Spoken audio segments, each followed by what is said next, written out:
No major moves for the Maple Leafs on deadline day as Kyle Dubas feels strong about his group going into the final month of the regular season. Hey everyone, Rob Wong joined alongside by Toronto Sun Maple Leafs beat writer Terry Koshan for a special NHL trade deadline edition video. And Terry, I personally was a little bit surprised that the Leafs didn't make another trade on deadline day. Maybe another forward could have been added to the mix, but did Kyle Dubas miss an opportunity today to not make another addition despite making several additions leading up to deadline day? I don't think so, Rob. I think a lot of it, he got his heavy lifting done out of the way. And was there room for another forward?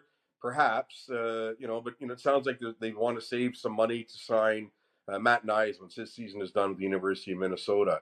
And there are some other moves that you could make, calling guys up and that sort of thing. But the fact of the matter is, they're happy with their depth pool at forward. They added to it, I suppose, if you will, in getting the only trade they made today with Calgary and getting Radim Zahorna, who they think can play a bit of center for them if it comes to that.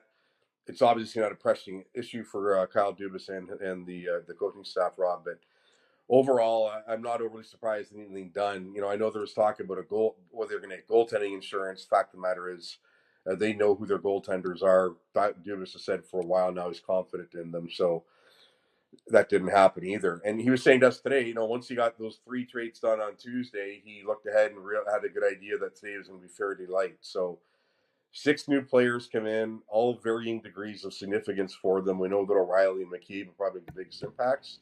But overall, I'm not surprised it was quiet today for the Leafs GM. So, as you mentioned, the goaltending situation, Ilya Samsonov and Joseph Wall played on the back-to-backs against Edmonton and Calgary. Everybody wondering what the situation is with Matt Murray here. What's the latest on the oft-injured Maple Leafs netminder?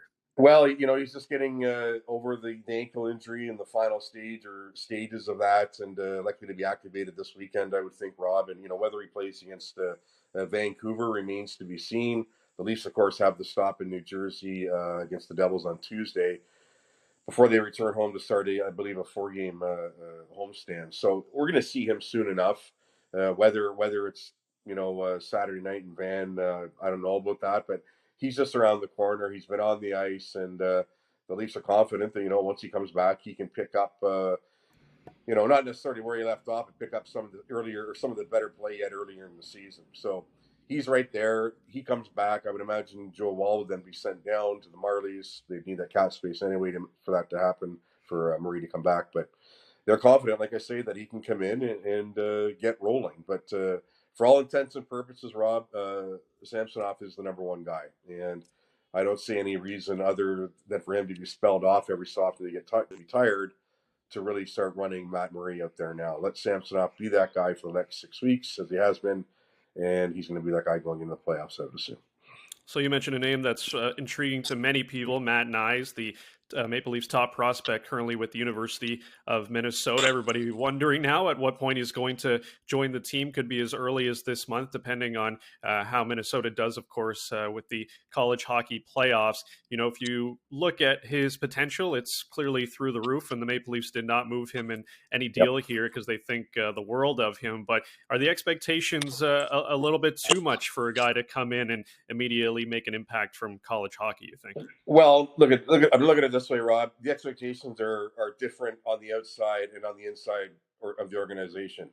On the outside, some Leafs fans might say, "Okay, we're expecting this guy to come in and make a real impact." But Kyle Dubas said to us, as far back as February 9th, going back 3 weeks, that said, "Hey, I want to temper this a bit. It's very rare that a player makes the jump from college hockey to the NHL and makes that impact right away. Can Knies be that guy down the road, Rob? Yeah, I think he can. I think we're all thinking that. I think the Leafs think that. But by down the road, I think we're looking at least next season. There's a potential that he can play till April 8th if Minnesota goes all the way and wins the NCAA title in Tampa on that weekend. And if that's the case, that would only give him a few games to get his feet wet in the NHL before the playoffs begin. And I just don't see that happening. Now, the Leafs wouldn't like to have a longer look at him because their wish is that he goes and plays until the end and wins that title. So they don't really want him any sooner. But yeah, I think we're probably expecting too much if we think that Knies is going to be a bit of a dark horse for the Leafs and come in and really help them down the stretch and in the playoffs. if we're going to talk about the Leafs getting experience and ruggedness up front, Knies certainly doesn't have the experience. And anyone will tell you, especially those who have played it, that the college game is a heck of a lot different than the NHL game, especially in the playoffs. So, impact player, yes. In the next few weeks or months, no.